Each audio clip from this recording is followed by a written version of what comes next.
All right, so today I'm going to walk you through how to scale sales without neglecting your current clients. What I mean by that, so if you're a coaching business and agency, it could be like any type of business really where you're at a point right now where you're growing and things are gaining momentum, but you also don't want to neglect the back end and your current customers because that's also taking some of your time. So where I think most companies go wrong, they think way too black and white about this. So they either stop marketing completely for a moment to fix fulfillment, to enroll, or they fully focus on sales and they stop kind of paying attention to their current customer base, end up neglecting them as well in the process, right? So if you have momentum, you want to keep going, right?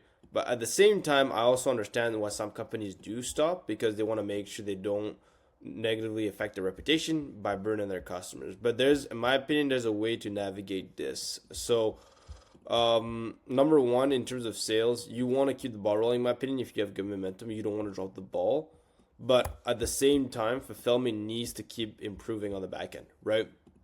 Sometimes with your fulfillment, it doesn't actually need to take you more time. Of course, if let's say you have more customers coming through, if you have an agency, you could create like pods, and then you could get some sort of like CSM if you have a coaching business as well to kind of manage that, manage a group as well, depending on how you have things structured. So you may have to change your fulfillment structure, but overall, figure out a way to improve the back end.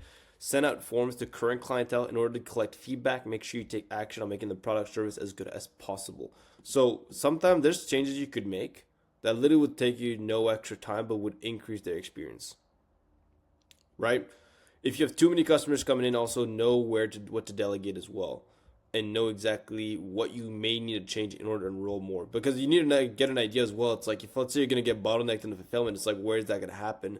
And in that process, is that gonna neglect your clientele? If so, it's like what can you do to prevent it? So you have to be proactive about it. And that also means you're probably gonna have to work a lot harder for a month or two to really navigate this. So ideally, based on projections, think ahead of the curve, right? So is like I said earlier, is your current fulfillment structure the best way to move forward at a bigger scale? Yes, no. What needs to change?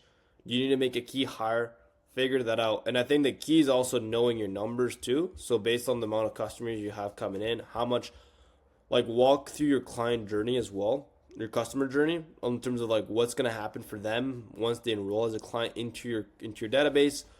Moving forward, how do you make sure they're taken care of? What takes your time? What doesn't? What can you delegate? Figure that out. How many of them are going to be coming through per day, per week, per month on average? Figure that out. Next up, also, like I said, it totally depends on the goal of your business. So make sure there's a level of communication between your sales team and fulfillment team. No one does this actually, which, like, I don't get it. It's like get level of clear communication and clear alignment so expectations are set correctly while making sure we set clients, customers, students for success once they enroll. Fulfillment team sees all the good, the bad, the ugly. So does the sales team, right?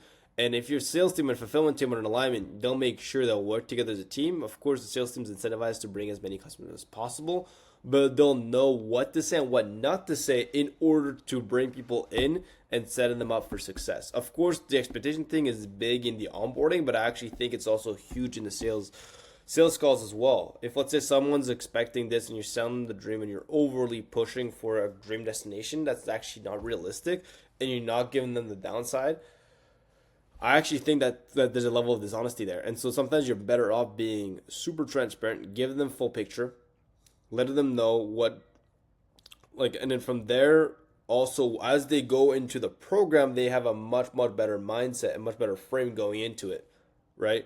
And so that serves the fulfillment team in order to make their job easier, but also they can help those students get better results. So on and so forth. Like, again, no one does this, but find a way for the sales and fulfillment team to connect even once a month.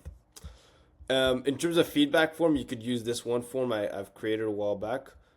This is actually something I've stole from someone. I copied it. I got it from a workshop. I forgot his name. He's on Twitter. I want to give him credit, but I can't remember his name.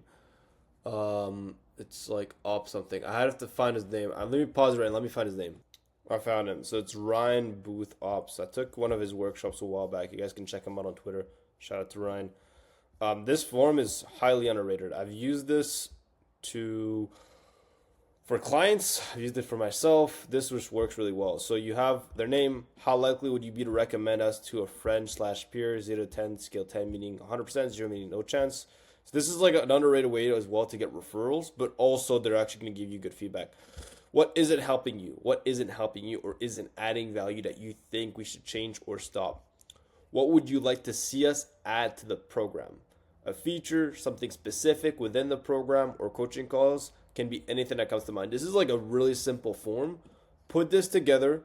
If let's say you have coaching calls and let's say everyone attends the one on Friday, make a mini announcement in the beginning, get people to fill this out, or you could just post it in your community, however it works, right? Or you could just send it individually to clients. If let's say you just have like 8 to 10 clients, get feedback, and then that's going to be huge for you as well. So, like again, in my opinion, you can figure it. Like the key really to scale sales and like looking at your current clients is like kind of implementing some of this stuff as well. But most importantly, it's like understanding your goals of your business and make sure there's like knowing what you want. At the end of the day, it's like if let's say your marketing is cracked and it's working, it's like you could enroll 10 clients a week, but do you really want to do that? Right? So it's like, would you want to have fewer clients but charge more?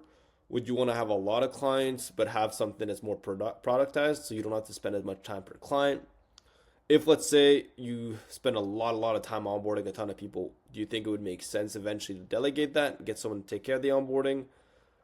Like question everything and gain like know what you want and know exactly where you're trying to go, and then from there I would reverse engineer from there and navigate from this. In my opinion, don't like if your marketing is working, keep let it rip. Like figure it out, over work hard and try to figure out how you need to structure the rest if need be in order to take on more clients, because once you have good momentum, that doesn't mean that's going to last for another month. Like you just never know. Like if you have good momentum, don't kill it. Figure it out. But at the same time, you don't have to take on customers. You don't have to force it, right? You could always also keep this in mind, put people on a wait list, right? While you figure it out for a week or two, you figure out the fulfillment structure, you figure out and you make sure everything's dialed in, and then you can take on more customers, right? But then again, it depends on your goals, right? It depends on what you want. So, like I said, I hope this is like you gain some level of value from this, and I try to keep it very practical. And this is just based on my experience working with other clients. I work with agencies, coaching businesses. I do recruitment. We do also some consulting, going over their sales department. If you want to get in touch and you're looking to grow your company, and especially on the sales department side of things, you feel like you would need a little bit of help or insight, feel free to book a call down below. We could chat and we could take it from there. All right, that's it.